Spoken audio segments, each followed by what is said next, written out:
With Liverpool beating Tottenham in the Carabao Cup semi-final, it means that Liverpool and Aston Villa have a double game week in 25. And with that news, here are my transfer plans.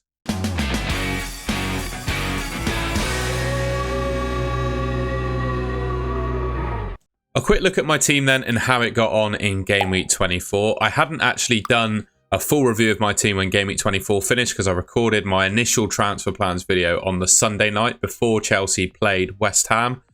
So I scored 98 points, or I'm on 98 points so far. Obviously, there's the Merseyside derby still to go in 24. I'm sat in 31k overall. Sells and Aina in my defence, both keeping a clean sheet. I had David Moyes as my assistant manager. Done me well so far, hoping that they can pull out a result against Liverpool in the Merseyside derby. I always felt with the assistant manager that chasing the upside you get from the table bonus is really worth doing. And also the fact that I already had 3 Liverpool. That was the reason I went for David Moyes. Trent, happy with his clean sheet. I'm hoping he'll be fit for the Everton game. I've got a feeling he probably will be. Lewis Hall, disappointing that game. I must say I did expect Newcastle to fare a lot better against Fulham than they did. It is what it is. I can see I got Robinson on my bench. So there's 3 points in that. So not a great deal. I can't be too upset. Morgan Rogers, well, he's got this double game week in 25. So I'd be loath to sell him ahead of that. But he's been a bit pants really in the Premier League of recent. 3 games in a row. He's scored a 1-pointer, got a silly booking and not really done anything from an attacking perspective at all. I think he's put up less than 0.1 XG in his last 3 Premier League games. And he's also got booked in all of them as well. Palmer with an assist and a yellow card and some bonus points. Take that against West Ham. Unfortunate blank from Mbumo against Tottenham. I just think that Brentford result against Tottenham was so surprising. I really did think Brentford were going to score some goals in that game. Salah was my captain. 32 points for him so far. Obviously got that Merseyside derby still to go. Cody Gakpo with an assist. He's just scored at the time. Well, he's just scored at the time I'm recording this against Tottenham. So yeah, he's kind of, other than Salah, of course, the in-form other forward from Liverpool. So I'm really glad to have him in my team, especially with double game week 25 in mind. Unfortunate blank for Isak. We'll get on to him, but considering Aston Villa have a double game week, could potentially be replacing him. And Chris Wood, massive hat-trick against Brighton. I'm very pleased I held on to him. And yeah, who doesn't like waking up with Wood in the morning, right? A quick look then. So this is how I'm lining up going into Game Week 25 as it stands, right?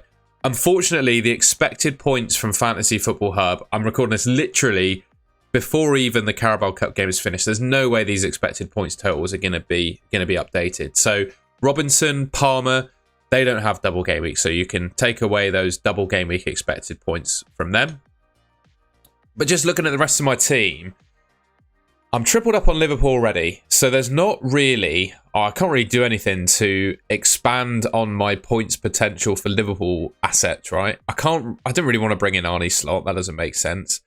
I've got Salah, Trent and Gakpo, as long as Trent's fit, which I think he will be. That's probably, in my mind, the best Liverpool 3 that you can have.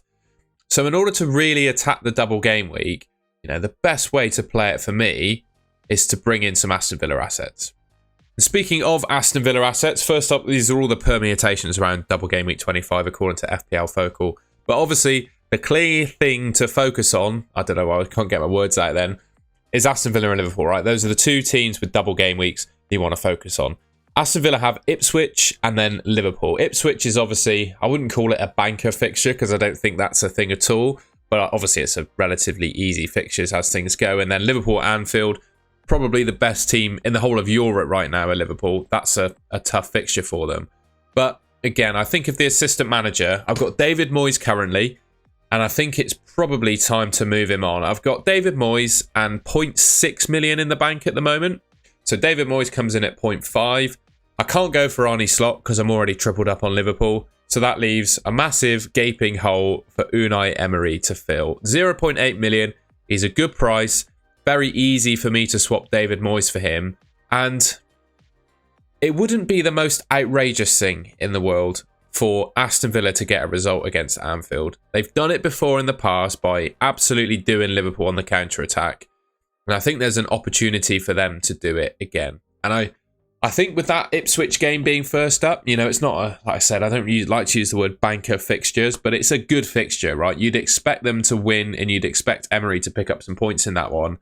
And then you've got the Liverpool game after that to chase to get that table bonus. And that's similar to the concept that I've deployed with using it on David Moyes. So yeah, I quite like the idea of switching my assistant manager to Unai Emery. So I need to talk about Aston Villa assets in general, don't I?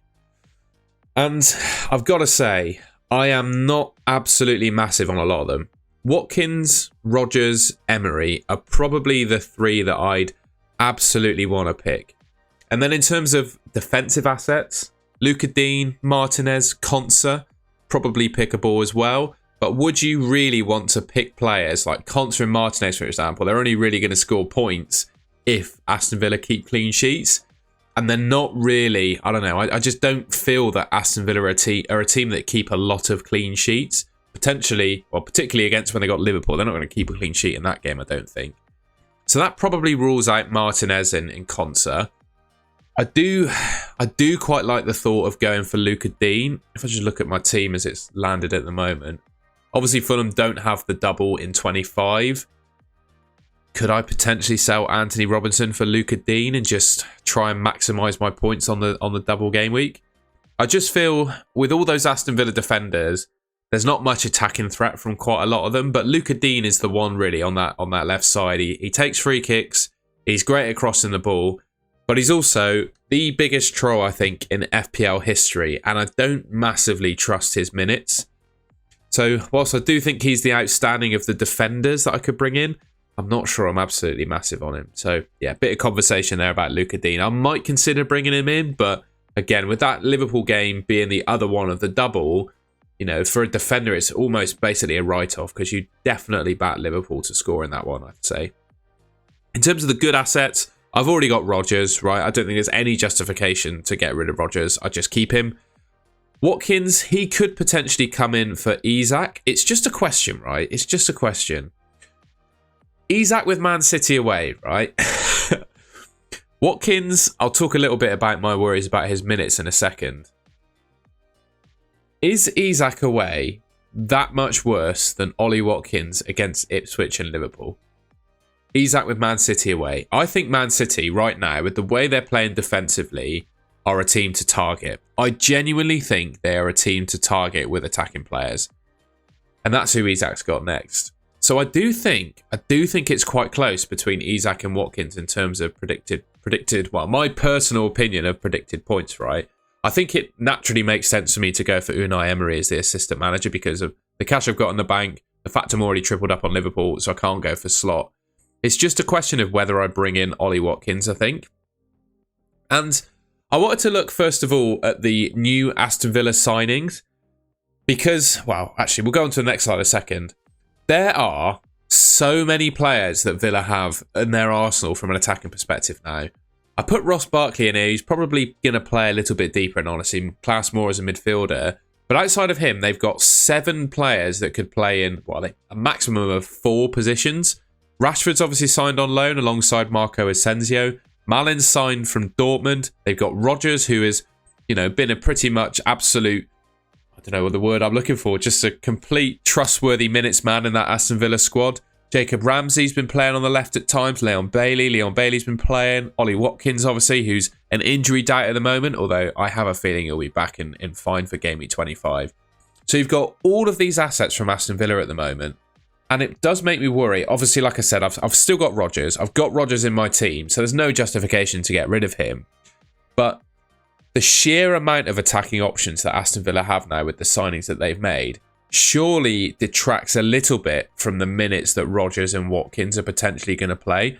Particularly with Watkins coming back from injury, he's probably going to be spared a little bit. And I noticed that, I'm probably reading a little bit too much into it, but Marcus Rashford was given the number 9 shirt. And he's not, I don't believe he's an out-and-out centre forward, but he can certainly play in that position. And I think him and Watkins may rotate in that spot, particularly considering Watkins just coming back from that little injury. I did want to just go through these new Villa signings, though, because my gut feel when I saw all 3 of them sign was, well, they're pretty average players, to be honest. And I look at the stats that Rashford and Malin particularly have put up this season. Rashford, obviously, in the Premier League, 15 appearances, 4 goals and 1 assist, 0.35 XGI per 90. pretty pants, really. It's not a very good level of returns, or certainly not from a level that I'd want in an FPL asset that I'm picking.